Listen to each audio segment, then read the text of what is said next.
read by Dale Grothman. He heard children's voices, but there couldn't be any children, not in that terrible place. This Way to the Egress, by Andrew Fetler.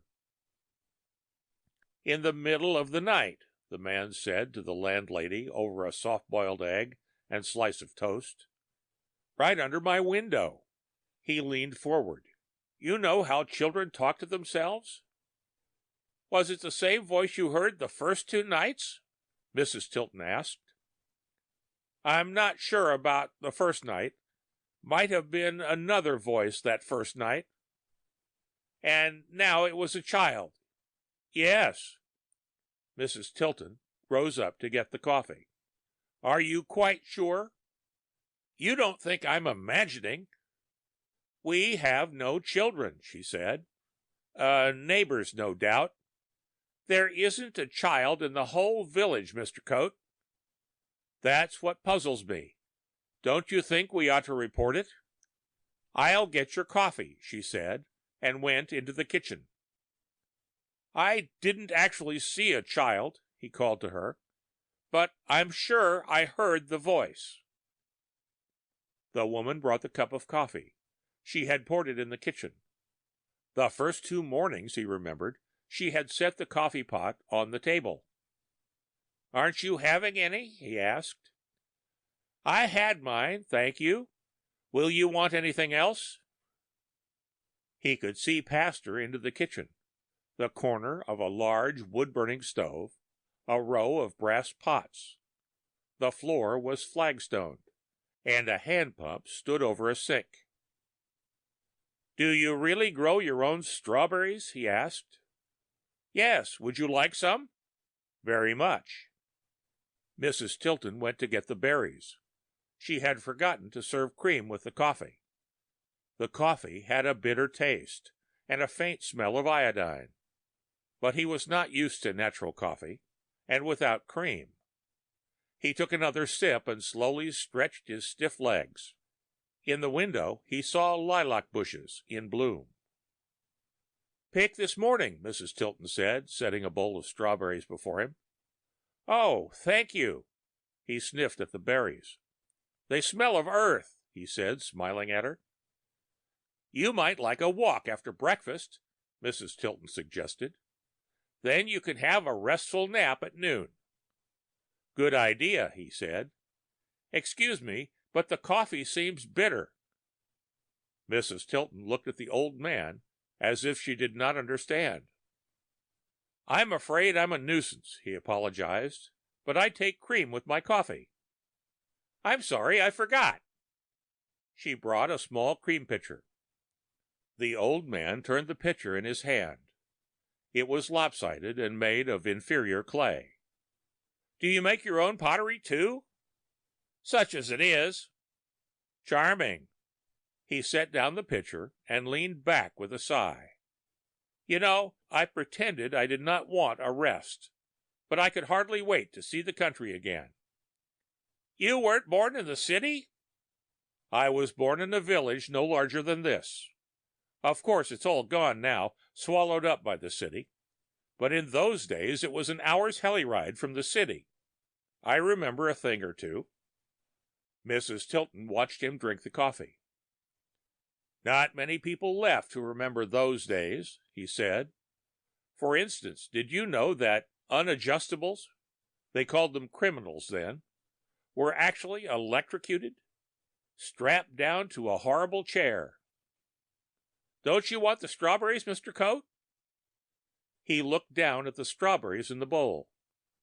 Just imagine. But he forgot what he had wanted to say.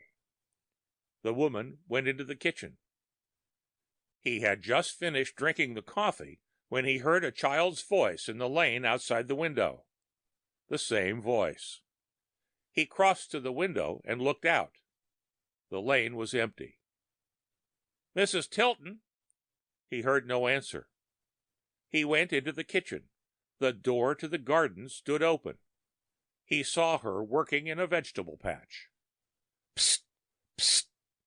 She looked up. Did you see the child? He called. It must have turned into the garden. Mrs. Tilton straightened herself, holding her back with both hands. The child? The voice. I just heard it again. I'll be with you in a moment, Mr. Coate. He looked round the kitchen, the antique flagstone, the brass pots, the stove, the hand pump. There was only one anachronism. On the wall by the door, stuck behind a cluster of radishes, was a World Union telegram. Out in the vegetable patch, he saw Mrs. Tilton was looking about for something. On an impulse, he took down the telegram and read, Redcoat, if voices persist to third morning, proceed euthanasia. Suggest using coffee formula to advise office of Chief Psych, WMA. He stuck the telegram behind the radishes and looked out the door. Mrs. Tilton was coming with a basket in her arms. You heard the child again, Mr. Coate? Perhaps I was mistaken. Strange. I saw nobody. She put the basket on the kitchen table. It was filled with peas. Do you have enough coffee? He nodded. Aren't you feeling well? I am fine, yes. The executioner looked as if she could not make up her mind about him. Then she smiled.